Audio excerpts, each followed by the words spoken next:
Shalom. Kami ucapkan selamat pagi, selamat datang dalam ibadah kita pada minggu pagi ini. Marilah kita akan bersama-sama membawa hati kita, membawa hidup kita untuk kita bersama-sama sujud di hadapan Allah. Kita persiapkan hati kita untuk kita bersama-sama masuk dalam saat teduh sini. Saya persilahkan jemaat untuk mengambil saat teduh sini.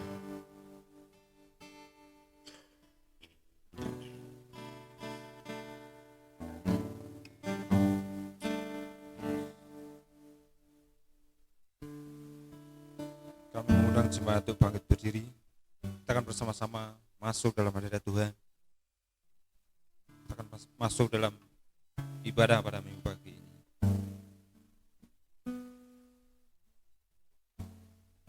Akulah roti hidup, nenek moyangmu telah makan mana di padang gurun, dan mereka telah mati. Inilah roti yang turun dari surga, barang siapa makan daripadanya, ia tidak akan mati. Pertolongan kepada kita ialah di dalam nama Allah yang menjadikan langit dan bumi. Turunlah kiranya atas kita sekalian anugerah dan sejahtera dari Allah Bapa dan dari anaknya Yesus Kristus. Amin. Kami persilakan jemaat duduk kembali. Dalam kehidupan kita senantiasa kita digumuli dalam setiap dosa dan kesalahan yang kita lakukan dalam kehidupan kita. Dari pagi ini marilah kita akan bersama-sama mengakui setiap dosa dan kesalahan kita. Kita bawa hati kita, kekudusan kita kepada Allah supaya Tuhan menguduskan dan melayakkan setiap kehidupan kita. Mari kita akan bersama-sama menaikkan doa pengakuan dosa. Bapa kami yang di surga, dengan kasih-Mu Engkau telah menjadikan kami, dan dengan kasih-Mu Engkau telah menjaga kami, dan dengan kasih-Mu Engkau juga hendak menjadikan kami sempurna. Dengan rendah hati kami mengakui bahwa kami tidak mengasihi-Mu dengan segenap hati, roh, jiwa, dan seluruh tenaga kami. Kami juga tidak mengasihi sama kami manusia, sebagaimana Kristus telah mengasihi kami. Memang Engkau di dalam kami, tetapi nafsu kami telah membuat kami lupa akan kehendak-Mu. Ampunkan kami Bapa, dan tolonglah kami, agar kami bertobat dari dosa-dosa kami, dan dari hidup kami yang salah itu. Bimbinglah kami dengan roh-Mu, agar kami dapat berlaku seperti yang Kau kehendaki, sehingga kami dapat masuk ke dalam kemuliaan yang sempurna daripada ciptaan.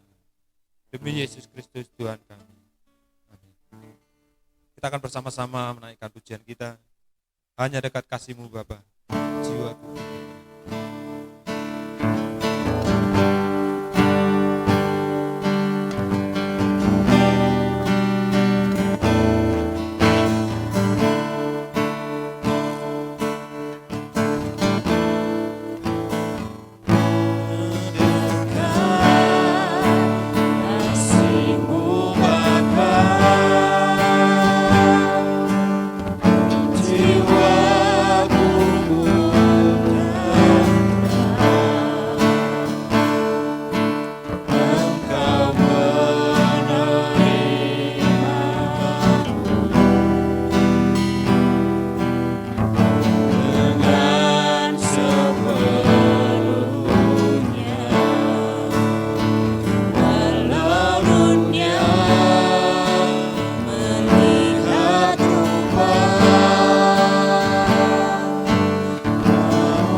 dikasihi Tuhan, marilah kita bersama-sama akan membuka kitab kita. Kita akan beresponsor ya bagi Tuhan. Kita akan menaikkan mazmur pujian kita yang terambil dalam Mazmur 111. Mazmur 111 ayat pertama sampai yang ke-10. Saya akan memulai ayat yang pertama, Jemaat Tuhan di ayat yang kedua, dan nanti ayat ke-10 kita akan baca bersama. Kami mengundang jemaat untuk bangkit berdiri.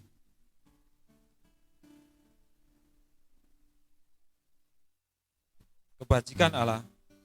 Haleluya. Aku mau bersyukur kepada Tuhan dengan segenap hati dalam lingkungan orang-orang benar dan dalam jemaah.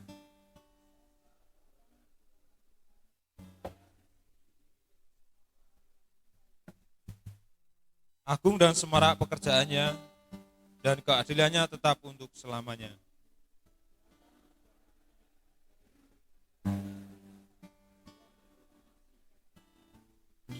Diberikannya rezeki kepada orang-orang yang takut akan Dia. Ia ingat untuk selama-lamanya akan perjanjiannya.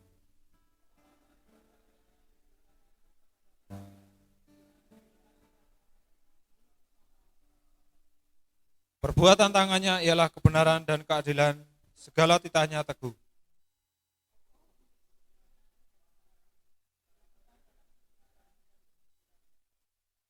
Dikirimnya kebebasan kepada umatnya, diperintahkannya supaya perjanjiannya itu untuk selama-lamanya. Namanya kudus dan dahsyat, kita baca bersama. Permulaan hikmat adalah takut akan Tuhan. Semua orang yang melakukannya berakal budi yang baik. Puji-pujian kepadanya tetap untuk selamanya. Amin. Kita kuatkan dengan pujian Gloria Patri.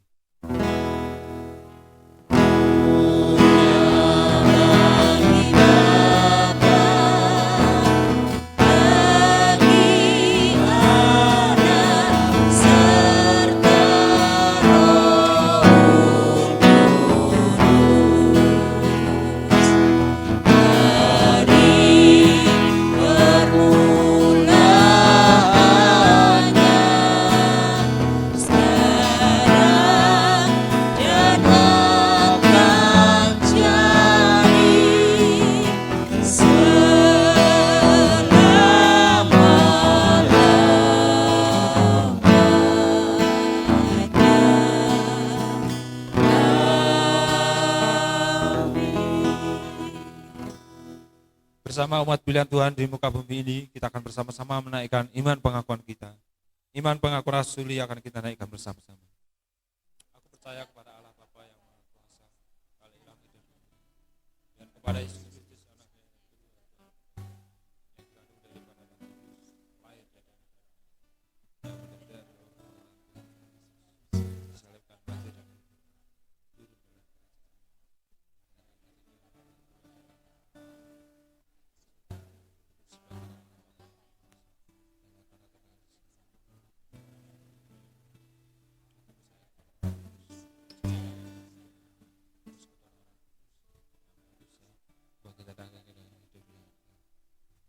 Ambil silakan jemaat itu dulu.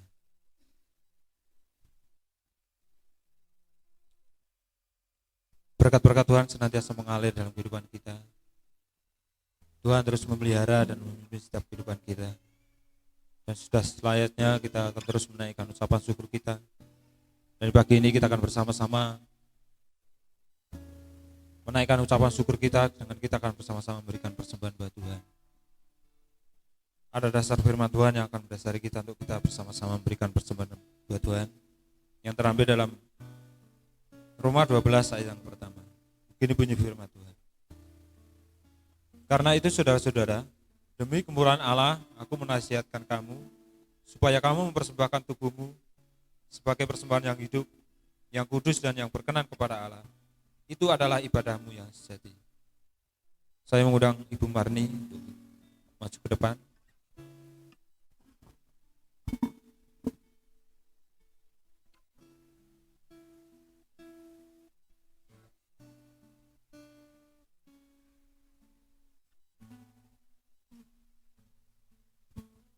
Kita akan kembali datang kepada Tuhan, kita akan serahkan persembahan ini kepada Tuhan, dan kita akan berdoa.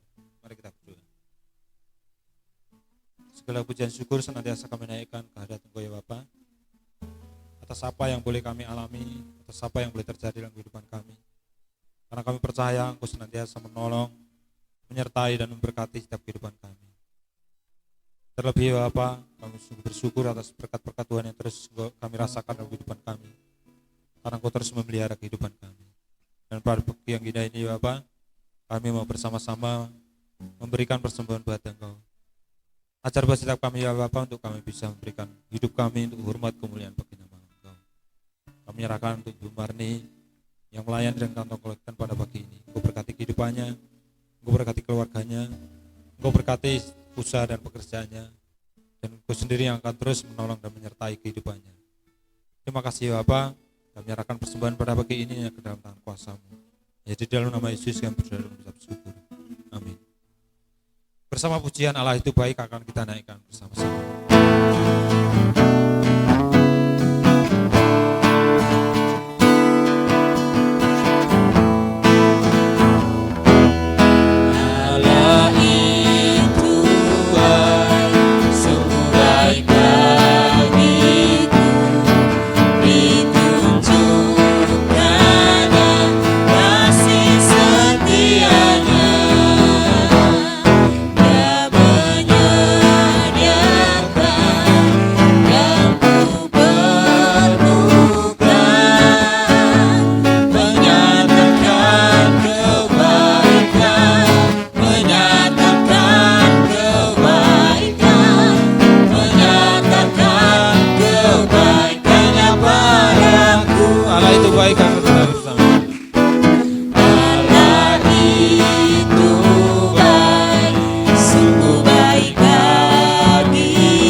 Bapak dan kasih Tuhan, masalah pergumulan itu akan terus ada dalam kehidupan kita. Itu akan terus kita rasakan dalam kehidupan kita. Tapi kita mengimani, kita yakin bahwa Tuhan akan terus menyertai, akan terus memberikan kekuatan buat kita untuk kita bisa menghadapinya. Di pagi ini kita akan bersama-sama menaikkan doa syafaat kita akan serahkan setiap pergumulan, setiap kerinduan kita kepada Tuhan. Kami mengundang Bapak Karsimin untuk memimpin kita untuk menaikkan doa syafaat.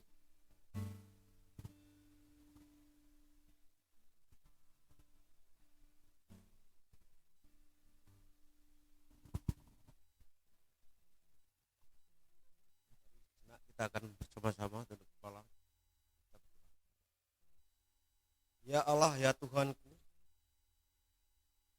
yang terus kami kenal dan kami puji. Pada saat pagi ini ya Bapa, kami datang menghadap hadirat-Mu untuk mengucapkan syukur kepadamu karena kemurahan, kasih, karunia yang Tuhan terus limpahkan bagi setiap kami. Terbukti sampai saat ini kami masih merasakan sukacita, kesehatan, kekuatan, damai sejahtera yang Tuhan berikan bagi setiap kami. Kami bersyukur itu Tuhan, itu karena kemurahan dan anugerah-Mu. Dan kami menyerahkan juga untuk selanjutnya ke depan Tuhan. Biarlah Tuhan senantiasa terus memberkati, memberikan yang terbaik, kekuatan, kesehatan bagi setiap jemaat-Mu di GMI. Sehingga setiap jemaat-Mu boleh mengalami sukacita, damai sejahtera karena pertolongan dan campur tangan Tuhan. Dan kami berdoa juga Tuhan untuk mengucap syukur atas segala hal yang telah kami lakukan di dalam kehidupan kami sehari-hari. Tanpa campur tangan Tuhan, kami tidak mampu untuk melakukan segala sesuatu. Namun karena kasih Tuhan, Tuhan terus menyertai hamba-Nya satu persatu karena kemurahan dan kemuliaan Tuhan. Dan pada pagi yang indah ini Tuhan, kami juga menyerahkan saudara kami, keluarga kami yang kami kasihi, terkhusus untuk keluarga Bapak Triyono Tuhan, yang pada saat ini merasakan duka cita karena telah ditinggal oleh seorang istri yang dikasihi. Kami percaya Tuhan, bahwa Tuhan memiliki rencana yang indah buat keluarga itu. Kami tahu Tuhan betapa sedih karena kehilangan istri yang dikasihnya. Namun kami percaya bahwa Tuhan memiliki rencana yang indah itu untuk Ibu Sutini, untuk lebih dekat lagi, untuk masuk hadirat Tuhan, untuk duduk dan istirahat bersama dengan Tuhan. Kami meyakini itu Tuhan, itu di kerajaan surga. Dan pada saat ini Bapak Triyono yang ditinggalkan Tuhan, dan Tuhan juga akan memberkati, memberikan penghiburan, kekuatan, kesehatan, sekalipun ditinggal oleh istrinya. Namun kami percaya bahwa Tuhan tidak akan pernah meninggalkan sedikit pun. Itu adalah suatu hal yang sangat sedih sekali Tuhan. Namun Tuhan tidak pernah melupakan apa yang sudah dilakukan oleh Bapak Triyono. Segala upaya telah dilakukannya, baik melalui obat-obatan, para medis sudah berusaha semaksimal Tuhan. Namun Tuhan memiliki kehendak lain, karena Tuhan memiliki rencana yang indah buat keluarga Bapak Triyono, agar Bapak Triyono dan seluruh keluarga dan anak istri, anak cucunya terus lebih dekat pada Tuhan, lebih mengandalkan Tuhan. Karena tanpa Engkau Tuhan, keluarga Bapak Triyono juga tidak akan memperoleh penghiburan yang daripada Tuhan dan memberikan berkat bagi keluarga itu dan terus memberikan yang terbaik untuk kemuliaan Tuhan. Sekalipun Tuhan banyak berkat yang melimpah di dalam kehidupannya, namun terus menggenggam pada tangannya. Kami percaya bahwa semua itu akan lenyap ketika Tuhan menghendaki untuk mengambilnya. Namun kami percaya juga bahwa keluarga Pak Triyono akan membuka tangannya untuk kemuliaan Tuhan. Kami percaya Tuhan bahwa Tuhan akan terus memberkati usaha pekerjaannya setelahnya nanti. Dan Tuhan juga juga akan memberkati pekerjaan anak-anaknya. Dan Tuhan juga akan memberkati cucu-cucunya yang ditinggalkan oleh mbahnya. Kami percaya Tuhan bahwa Tuhan akan memberikan kepandian setiap anak cucunya di masa yang akan datang. Dan kami juga berdoa untuk seluruh keluarga besarnya Tuhan. Dan juga Tuhan akan memberikan penghiburan, memberikan kekuatan, memberkati mereka, sehingga mereka tidak akan tenggelam, larut dalam kesedihan ketika ditinggal oleh saudaranya, yaitu Ibu Sutini. Karena kami rindu Tuhan, keluarga itu menjadi keluarga yang takut akan Tuhan dan cinta akan Tuhan, dan selalu menikmati kesempatan yang mereka terima dari Tuhan. Karena hidup adalah merupakan suatu kesempatan yang indah bagi keluarga Bapak Diono. Demikian juga Tuhan, bagi kami juga, agar kami terus ingat dan rindu seperti keluarga Bapak Diono, untuk terus dekat pada Tuhan, untuk terus mengandalkan Tuhan. Karena hanya Tuhanlah yang sanggup untuk menolong, memberkati setiap usaha pekerjaan bagi setiap kami. Terima kasih Tuhan, terima kasih. Kami juga menyerahkan untuk Bapak Pendeta yang terus setia melayani tempat ini. Ya Tuhan berkati, Tuhan berikan roh-Mu yang daripada Tuhan, sehingga Bapak Pendeta akan lebih baik lagi untuk melayani gereja-Mu ini, untuk mendewasakan iman jemaat di GM ini. Dan juga akan berkati keluarganya. Tuhan akan berkati istri, anak, dan kedua anaknya. Sekalipun Mbak Angel tidak ada di tempat ini, kami percaya bahwa Tuhan juga akan menjaga, melindungi mereka, sehingga keluarga ini tetap di dalam perlindungan Tuhan. Kami juga menyerahkan Tuhan setiap orang tua kami yang sudah lanjut usia. Kiranya Tuhan berkati di tengah-tengah usia semakin bertambah ini, Tuhan akan tambahkan hikmat, Tuhan akan tambahkan kesehatan, sehingga dapat menikmati kehidupan bersama dengan Tuhan. Terima kasih Bapak, terima kasih. Kami juga berdoa untuk setiap gereja-Mu ada di tempat ini Tuhan. Kami bersyukur bahwa Tuhan sudah memberikan tempat untuk kami berkumpul, tempat kami untuk beribadah bersama-sama tempat ini. Itu semua karena campur tangan Tuhan. Kami tidak mampu melakukan sendiri Tuhan, dan kami tidak memiliki harta yang banyak Tuhan untuk memiliki gedung ini. Namun kami bersyukur banyak orang-orang yang cinta akan Tuhan untuk memberikan dananya, sehingga gereja ini sudah berdiri yang indah yang kami rasakan saat ini.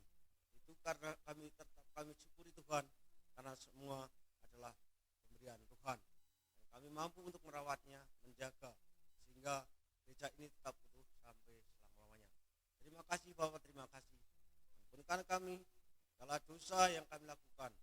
Selama 1 minggu kami sudah hidup bersama dengan Tuhan. Namun banyak hal yang kami kerjakan, banyak hal yang kami lakukan kurang berkenan di hadapan Tuhan. Oleh karena itu, karena dosa-dosa kami Tuhan, karena dosa perbuatan kami, karena lidah kami, karena mata kami, karena telinga kami Tuhan, kami mohon belas kasihan Tuhan.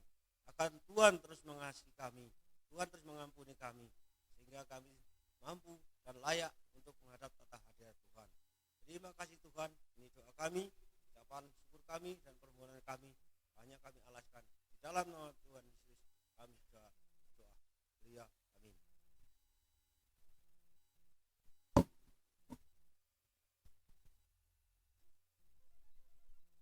Terima kasih buat Bapak Kresimin yang sudah memimpin kita dalam doa syafaat di pagi ini. Kita percaya bahwa Tuhan akan terus menolong, menyertai, dan memimpin setiap kehidupan kita, sehingga apapun yang kita alami, kita percaya bahwa Tuhan terus memberikan kita kekuatan untuk kita bisa menghadapinya. Pada saat ini kita juga akan persiapkan hati kita akan sambut kebenaran firman Tuhan dengan kita akan angkat satu pujian. Dia sanggup.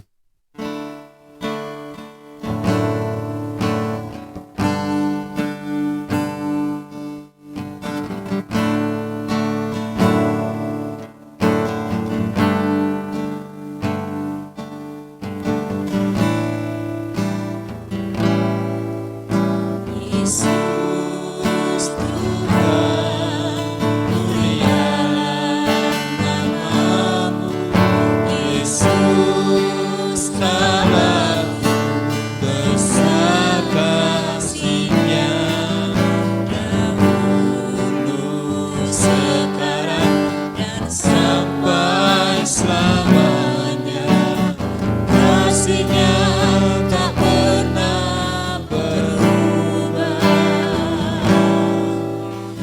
Yesus Tuhan, mulialah namanya. Yesus Allah, besar kuasanya. Dahulu, sekarang, dan sampai selamanya. Kuasanya tak pernah berubah. Dia sanggup, Yesus sanggup melakukan perkara yang besar. Dia sanggup, Yesus sanggup memulihkan yang terluka, menyembuhkan yang menderita. Dia sanggup memulihkan hidupku. Malah dengan segenap hati kita katakan, Yesus Tuhan mulialah namanya. Yesus Tuhan, mulialah namamu. Yesus Allah, besar kasih-Nya. Dahulu, sekarang, dan sampai selamanya. Kasih-Nya tak pernah berubah. Yesus Tuhan, mulialah namanya. Yesus Allahku, besar kuasanya. Dahulu, sekarang, dan sampai selamanya. Kuasanya tak pernah berubah.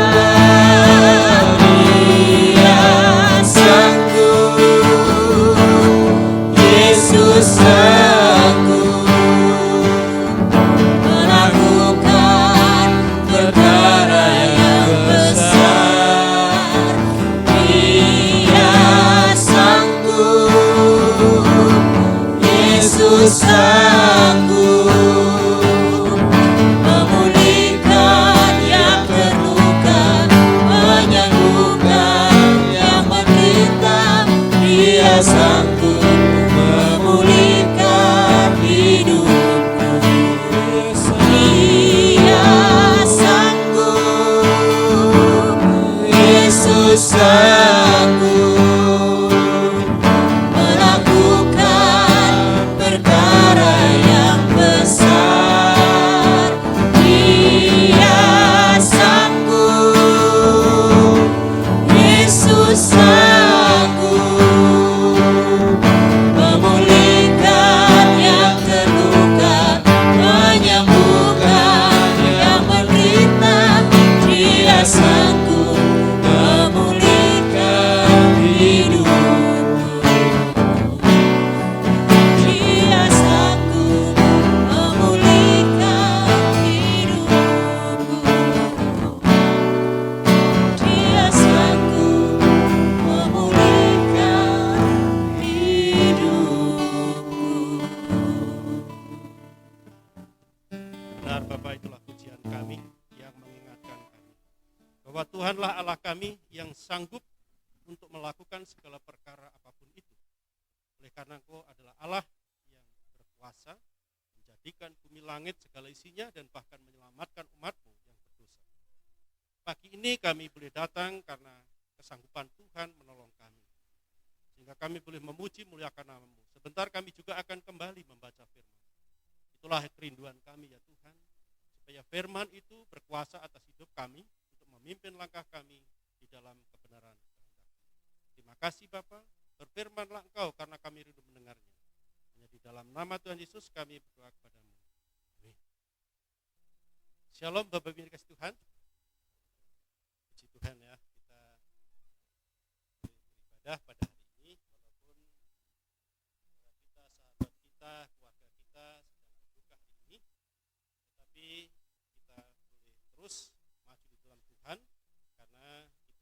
sehidup ini kita masih diizinkan Tuhan atau diperintahkan Tuhan atau dikehendaki oleh Tuhan untuk tidak pernah melupakan apa yang telah Tuhan kerjakan di dalam hidup kita, karena itulah yang akan terus menyertai setiap orang yang percaya kepadanya. Apapun yang terjadi, maka selama dia masih hidup, maka Tuhan akan inginkan untuk kita terus berkarya di dalamnya, karena itulah hidup yang tidak sia-sia. Bapak Ibu dikasih Tuhan, pada pagi hari ini kita masih merenungkan firman Tuhan dari almanak gereja kita itu dari Injil Yohanes. Bapak Ibu, kita buka lagi Injil Yohanes pasal 6.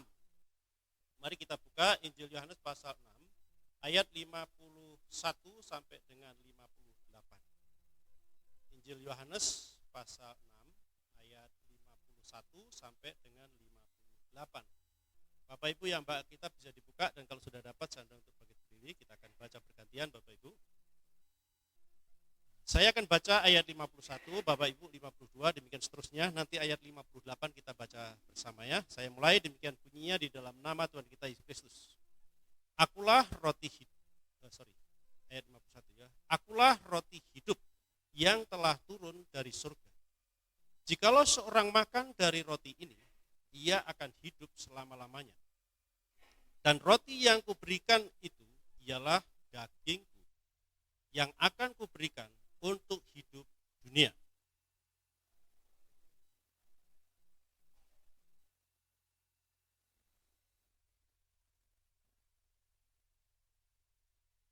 Maka kata Yesus kepada mereka, Aku berkata kepadamu, sesungguhnya jikalau kamu tidak makan daging anak manusia dan minum darahnya, kamu tidak mempunyai hidup di dalam dirimu.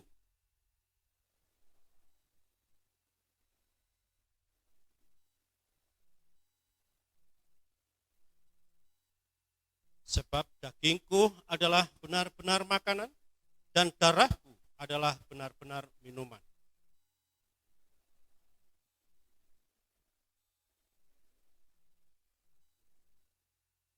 Sama seperti Bapa yang hidup mengutus aku dan aku hidup oleh Bapa, demikian juga barang siapa yang makan aku akan hidup oleh aku. Kita bersama.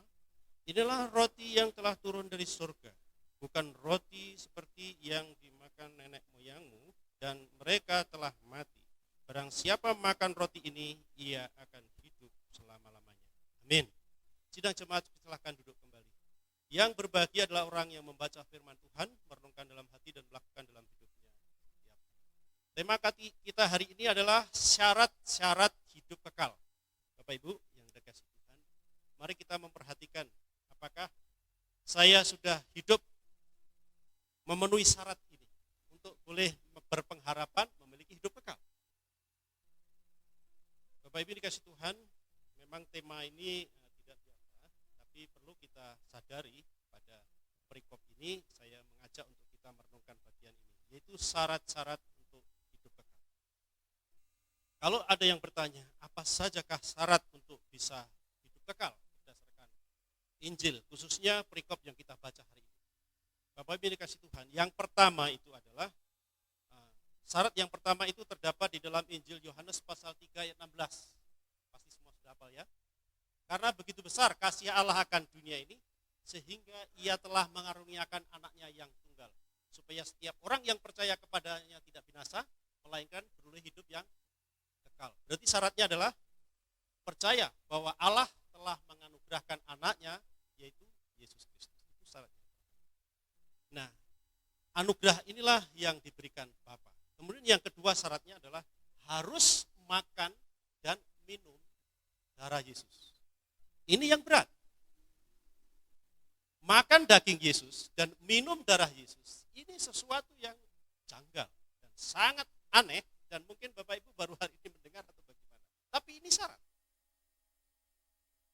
Itulah sebabnya di dalam bacaan kita hari ini, di dalam ayat yang 52, orang-orang Yahudi yang begitu tahu tentang Alkitab, mereka bersemu-semu. Mereka bertengkar satu dengan yang lain. Karena Tuhan Yesus telah mengajar bahwa manusia yang mau hidup kekal itu harus makan daging Tuhan Yesus dan minum darah. Syarat ini tidak layak sehingga orang-orang Israel itu atau bangsa Israel itu bersungut-sungut bahkan bertengkar satu dengan yang lain, mempertengkarkan tentang hal ini. Karena apa? Karena mereka salah mengerti. Mereka tidak memahami. Nah, jangan sampai saya dan saudara tidak paham ini. Sehingga saya dan saudara juga hidupnya ya biasa-biasa saja, tidak ada sesuatu yang wah.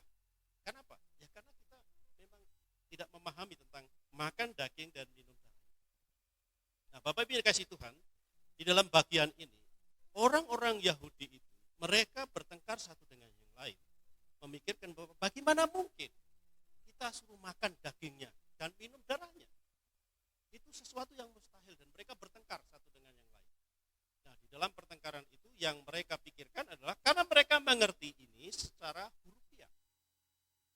Secara lahiriah, secara apa yang dikatakan seperti itulah yang harus dilakukan. Makan daging berarti daging Yesus harus dipotong segini, kemudian dimakan, dibagi-bagi. Seperti itu yang dipikirkannya. Nah, jangan sampai kita mengikut Yesus, tapi pikiran kita juga pikiran dunia ini. Sehingga kita tidak pernah jumpa lagi dengan Yesus yang dahsyat, yang luar biasa, yang hari ini ujian kita terakhir tadi bahwa dia sanggup menolong. Sanggup dalam arti apa saja menurut saudara? Dalam hal apa saja sanggup menolong? Dan dalam keadaan apa? Dan bagaimana caranya? Inilah Bapak Ibu yang dikasih Tuhan supaya di dalam tema ini syarat-syarat hidup kekal. Yang pertama adalah memiliki iman atau percaya bahwa Allah Bapa telah mengaruniakan anaknya yang tunggal. Itulah yang percaya itulah maka hidup kekal. Yang kedua adalah mau makan daging dan minum darah. Dan apa itu? Nah, inilah yang harus kita pahami satu persatu. Yang pertama adalah bagaimana caranya orang makan daging. Nah, kita kembali di dalam Injil Yohanes ini pasal 1 ayat 1 sampai 3. Hafal juga? Pada mulanya adalah firman. Firman itu bersama-sama dengan Allah dan firman itu adalah Allah. Itu adalah Yohanes 1 ayat 1 sampai 3. Ayat 14, firman itu telah menjadi manusia. Nah, mari kita pahami dulu dari bagian ini tentang firman. Apa maksud? Jadi istilah daging di sini itu adalah Allah yang notabene ilahi, yang tidak bisa dijamah oleh siapapun dan tidak bisa dikenal oleh siapapun, telah mengunjungi dunia ini dalam wujud manusia. Manusia yang rapuh, yang lemah, yang terbatas. Dalam situasi manusia yang terbatas, yang lemah inilah, Yesus Kristus sadar betul dan tahu persis bagaimana manusia di dalam dunia ini sedang didera atau diantam atau dengan dahsyatnya kuasa dunia yang jahat. Jadi inilah yang Yesus kemudian bisa memahami betapa dahsyat kuasa jahat di dunia ini. Yang menguasai hidup dunia ini. Sehingga tidak heran kalau orang-orang Yahudi waktu itu bertengkar, mereka tidak bisa paham. Tidak heran. Dan Yesus terus mengasihi mereka, karena memang mereka tidak akan mungkin bisa tahu itu. Nah, Yesus datang itu memberitahu, menyadarkan. Itulah sebabnya disebutkan daging. Dan kalau kita membaca di dalam Injil Matius, kemudian Lukas, Markus, itu jelas. Di sana dikatakan bukan daging, tapi disebutkan tubuh Kristus. Demikian juga di dalam surat-surat Paulus kita temukan juga tentang tubuh Kristus. Karena apa? Karena istilah daging di dalam konteks pelayanan Paulus pada waktu itu adalah konotasinya itu sesuatu yang jahat. Misalnya, hidup menurut daging, bukan menurut roh. Nah, itu jadi daging itu adalah sesuatu yang jahat. Tapi mari kita pikirkan apa maknanya Yesus yang notabene Allah yang ilahi menjadi manusia di dalam bentuk daging itu.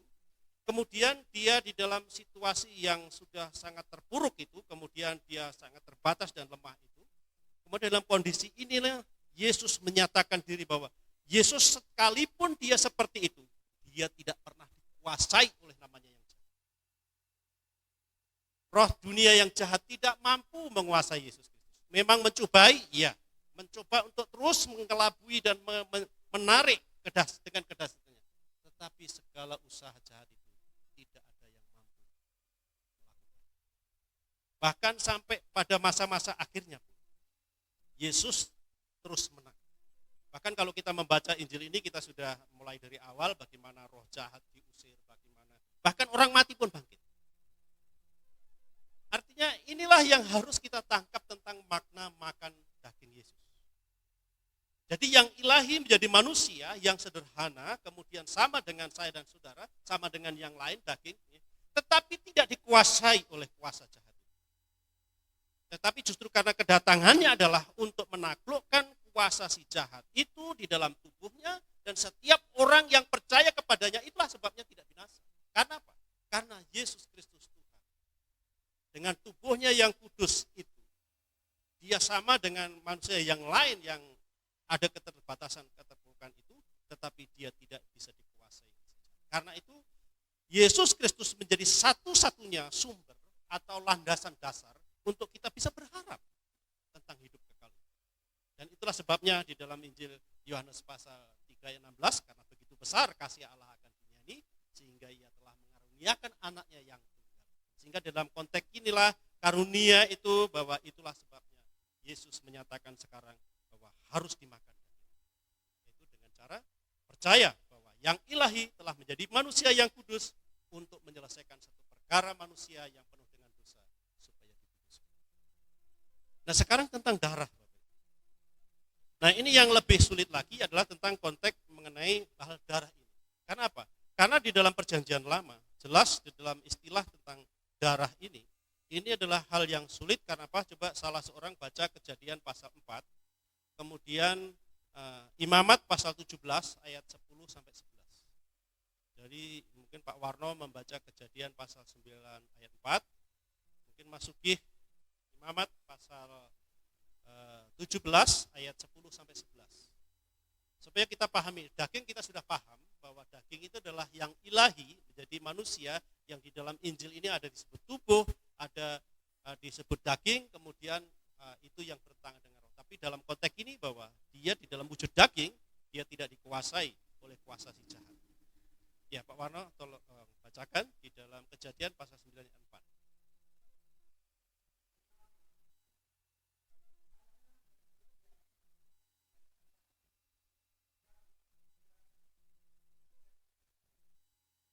Amin. Jadi yang pertama yang harus kita tangkap tentang darah itu adalah bahwa daging itu yang masih ada darahnya. Jadi artinya daging, nyawa itu tempatnya di dalam darah. Itu sebabnya orang Yahudi dipesan, kalau daging masih ada darahnya, jangan dimakan. Itu pengertian.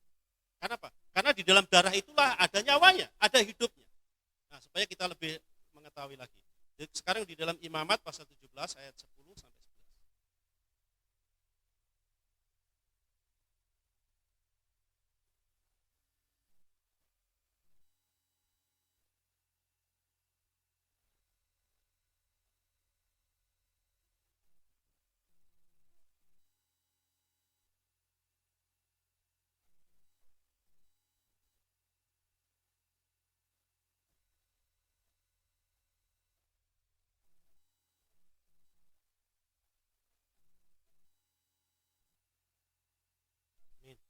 Jelas ya, jadi pengertian darah sekarang dalam konteks perjanjian lama begitu jelas. Darah itu adalah tempat hidup. Disitulah ada hidup. Jadi apa sekarang pemahaman kita? Disuruh makan daging dan minum darah. Yang pertama tadi sudah kita tangkap sebagai wujud manusia yang sama dengan yang lain, yaitu yang sudah dikuasai dosa. Tapi Yesus tidak dikuasai dosa di dalam kekudusannya. Nah, dalam konteks ini kemudian Yesus Kristus memerintahkan minum darahnya. Dalam konteks inilah artinya Yesus Kristus yang kemudian menyerahkan dirinya untuk dipakukan di atas kayu salib itu bukan karena dosa. Bukan karena hebatnya orang-orang Romawi waktu itu, tetapi karena Yesus menyerahkan itu supaya dia bisa membagi-bagikan hidupnya. Karena hanya dengan darah itu bisa dihidup. Dan dalam konteks perjanjian lama, kalau ada orang berbuat dosa, maka orang ada satu upacara namanya upacara pengampunan dosa, yaitu mengorbankan binatang. Yang dalam konteks yang kita baca tadi adalah bahwa darahnya dipercikkan. Nah, itu sebagai wujud bahwa orang itu telah dihapuskan dosa. Itu binatang. Tetapi dalam konteks ini bahwa Yesus Kristus di saat dia datang, jadi yang ilahi menjadi manusia, kemudian di dalam wujud daging itulah anak Allah atau manusia itu, kemudian Yesus mengatakan bahwa harus makan. Nah, dalam konteks ini Bapak Ibu dikasih Tuhan, dari kematian Yesus Kristus di atas kayu salib, jelas sekarang adalah untuk membagi-bagikan hidupnya. Darahnya dicurahkan itulah hidupnya, diserahkan kepada saya dan saudara yang percaya. Sehingga setiap orang yang percaya kepada Tuhan sekarang hidupnya tidak sia-sia. hidup di dalam satu lindungan Tuhan, hidup dalam penyertaan Tuhan, dan hidup berkarya bersama dengan Tuhan. Sehingga dengan demikian maka setiap orang yang percaya itu hidupnya pasti akan mengalami satu perubahan di dalam dirinya dan dia akan menjadi saksinya Tuhan. Nah, setelah Tuhan Yesus membagi-bagikan hidupnya itulah maka Yesus Kristus sekarang berpesan kepada setiap saya dan saudara bagaimana caranya untuk kita bisa menghadapi dunia yang sekarang sedang terus maju di dalam berbagai persoalan, khususnya persoalan virus corona yang masih belum berakhir. Ya kemarin saya pesan belum vaksin kan segera vaksin ya. Siapa yang belum vaksin, vaksin. Nah, saya lacak teman-teman yang sudah kena. Pendeta Ngatio di Surabaya dia kena. Dia tadinya kena dari kelas katekisasi anak muridnya. Anak muridnya demam di swab positif, kemudian pendeta Ngatio di swab positif. Kemudian istri dan anak belum tahu karena kan masih bersama-sama. Akhirnya setelah positif dia tinggal di bawah di lantai 1. Tetapi yang menarik adalah pendeta Ngatio ini kemudian dibawa ke rumah sakit, dia diopname karena dia punya asma. Nah, celakanya inilah bahayanya orang yang punya penyakit bawaan kemudian kena corona. Sampai sekarang dia sudah sembuh. Tetapi dia tidak bisa pulih seperti yang tadinya. Tadinya naik tangga sampai lantai 3 biasa, bawa galon. Sekarang tubuh saja dibawa dia sudah mungkin. Sehingga sampai sekarang dia tinggal di lantai 1 di Surabaya. Itu kesaksian. Istrinya setelah diswab juga positif. Yang paling menarik kedua anaknya kedua-duanya positif, tapi tidak ada tanda-tanda apa-apa. Tidak sakit, tidak demam, tidak apa. Tapi karena ini keluarga diswab, dan semua positif. Betapa dahsyatnya kalau artinya apa? Karena orang yang sehat Bapak Ibu, yang kuat fisiknya, yang imunnya begitu luar biasa. Corona sebenarnya tidak berpengaruh. Dia positif, tapi dia tidak akan merasakan dampak apapun sampai sembuh.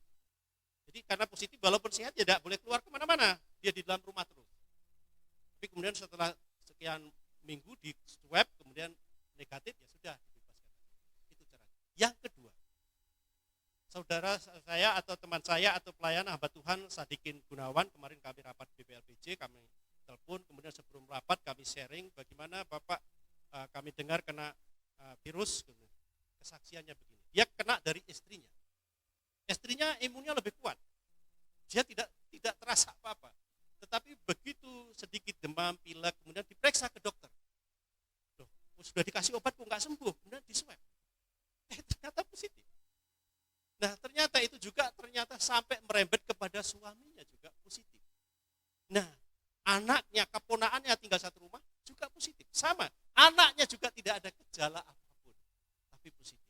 Tapi yang hebatnya adalah, saya tanya, apakah Pak Sadikin sudah divaksin? Sudah. Berapa kali? 2 kali. Artinya apa? Vaksin 2 kali masih bisa kena. Tapi reaksinya, dia kesaksiannya, tidak ada efek apa-apa. Demam, iya, tapi tidak terlalu lama. Tidak sampai mengheboh gitu. Tidak. Nah, karena itu manfaat vaksin. Jadi kalau vaksin itu, memang kita sudah divaksin, artinya bisa kena, tetapi artinya ada yang kekuatan. Nah, supaya apa Bapak Ibu yang kasih tahu? Jadi dalam konteks tema makan daging dan minum darah Yesus ini, supaya kita mempraktekkan kehidupan kita itu, kita benar-benar praktekkan dengan iman. Yang pertama memang apakah ini vaksin bertentangan dengan firman Tuhan? Enggak, karena apa? Karena dengan kita sehat kita bisa melayani Tuhan, kan begitu.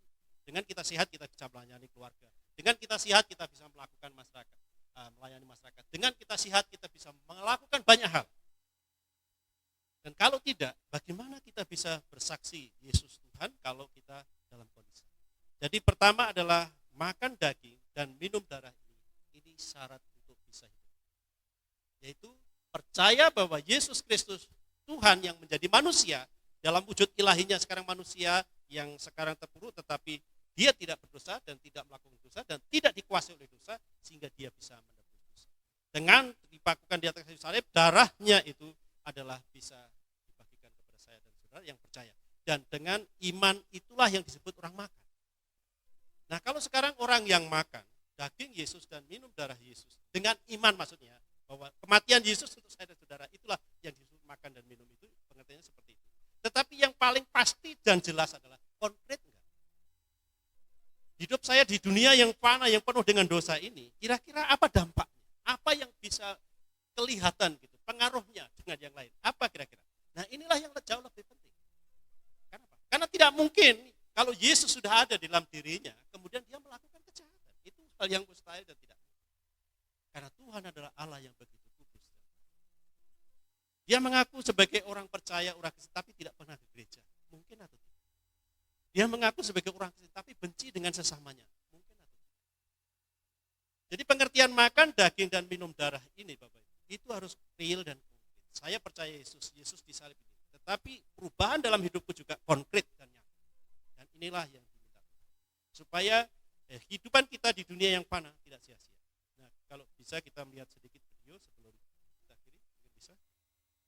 Ya, ada video singkat. Video ini tidak ada suara, tidak mengeluarkan kata-kata, tapi ada sejuta makna yang saudara bisa taruh di dalam video ini. Tapi apapun itu ya kita lihat dulu sebentar ya, ada video singkat ini. Mungkin sudah dapat juga ya, karena ini saya dapat juga dari media sosial. Tapi menarik video ini dalam konteks kehidupan manusia, supaya kita tahu bagaimanakah orang di dunia ini.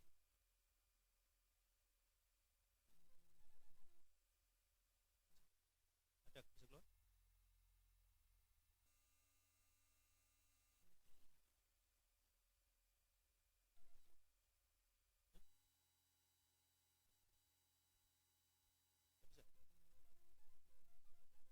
Bisa nggak? Coba dulu kalau bisa sebentar.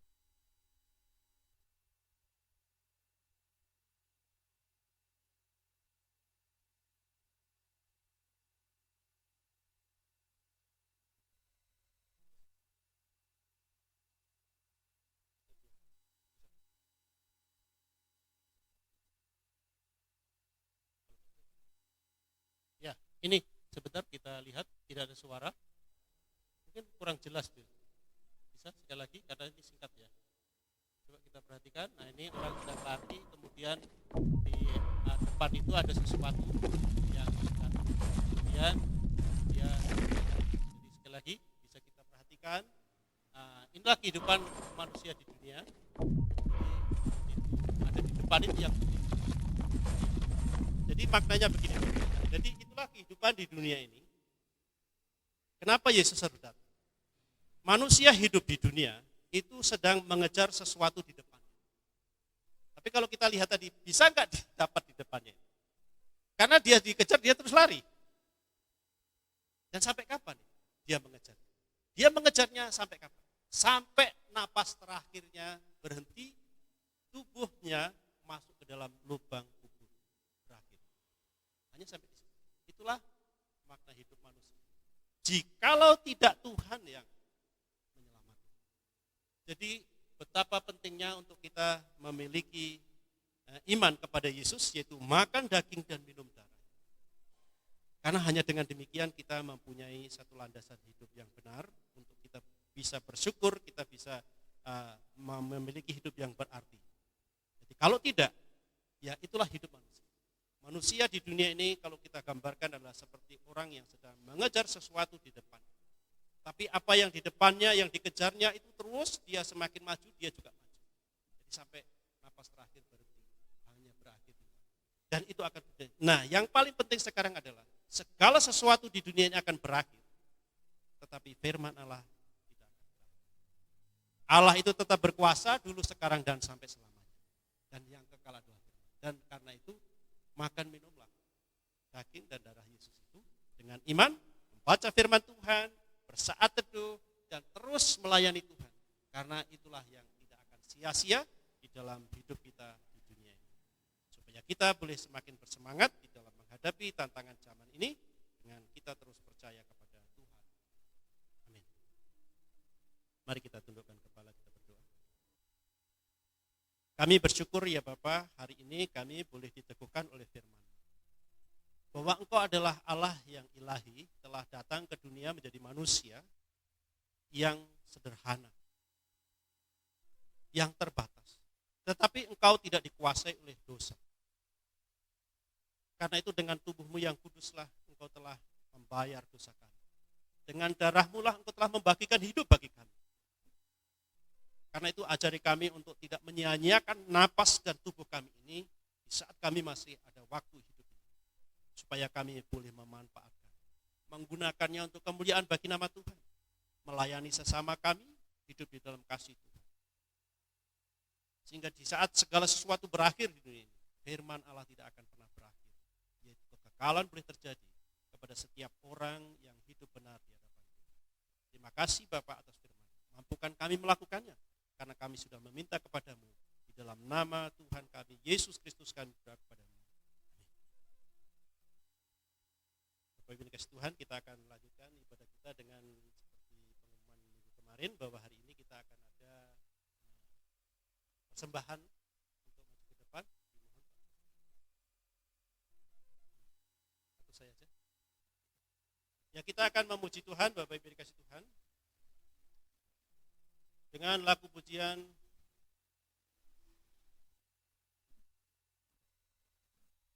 Ada Sobatku Yang Setia.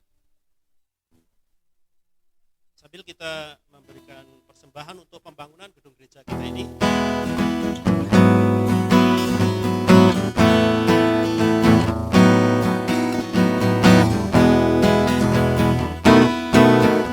Ada satu sobatku yang setia, tak pernah dia tinggalkan diriku. Di waktu aku susah, waktuku sendirian, dia selalu menemani diriku. Namanya Yesus, namanya Yesus, nama Yesus yang menghibur hatiku. Namanya Yesus, namanya Yesus, nama Yesus yang menghibur hatiku. sekali lagi kita pujikan, jemaat sekarang untuk berdiri. Sobatku yang setia, tak pernah dia tinggalkan diriku. Di waktu aku susah, waktuku sendirian, dia selalu menemani diriku. Namanya Yesus, namanya Yesus, nama Yesus yang menghibur hatiku. Namanya Yesus, namanya Yesus, nama Yesus yang menghibur hatiku. Kita masih tetap berdiri, mari kita mengakhiri ibadah kita dengan kita akan berdoa doa Bapa kami, disuluki dan kita merindu berkat datangnya Tuhan. Mari kita berdoa doa Bapa kami. Bapa kami yang di surga, dikuduskanlah namamu. Datanglah kerajaan-Mu, jadilah kehendak-Mu di bumi seperti di surga. Berikanlah kami pada hari ini makanan kami yang cukup. Dan ampunilah kami akan kesalahan kami, seperti kami juga mengampuni orang yang bersalah kepada kami. Dan janganlah membawa kami ke dalam pencobaan, tapi lepaskanlah kami daripada yang jahat. Karena Engkau-lah yang punya kerajaan dan kuasa dan kemuliaan sampai selama-lamanya. Amin.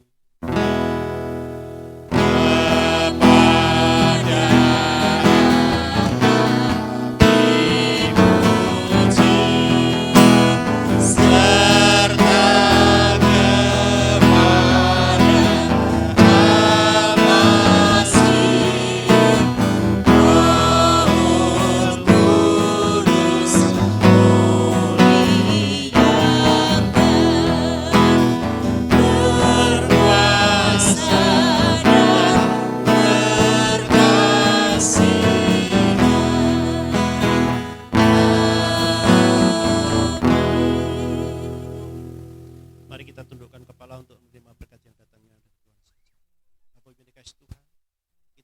membaca firman. Dengan iman menjadi bukti bahwa saya dan saudara sedang makan dan minum darah Yesus. Berarti setiap orang yang percaya itu memiliki jaminan hidup kekal di surga karena Yesus adalah Allah yang kekal. Karena itu marilah kita mendasarkan hidup kita atas kebenaran firman-Nya supaya kekekalan boleh terjadi. Karena itu pulanglah dengan damai, lakukanlah perintah Tuhan dan terimalah berkat.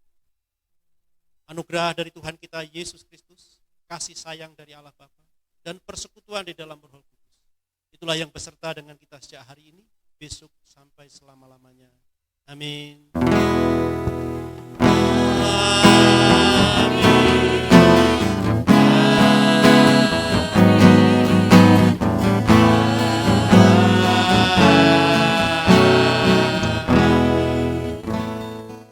Sidang jemaat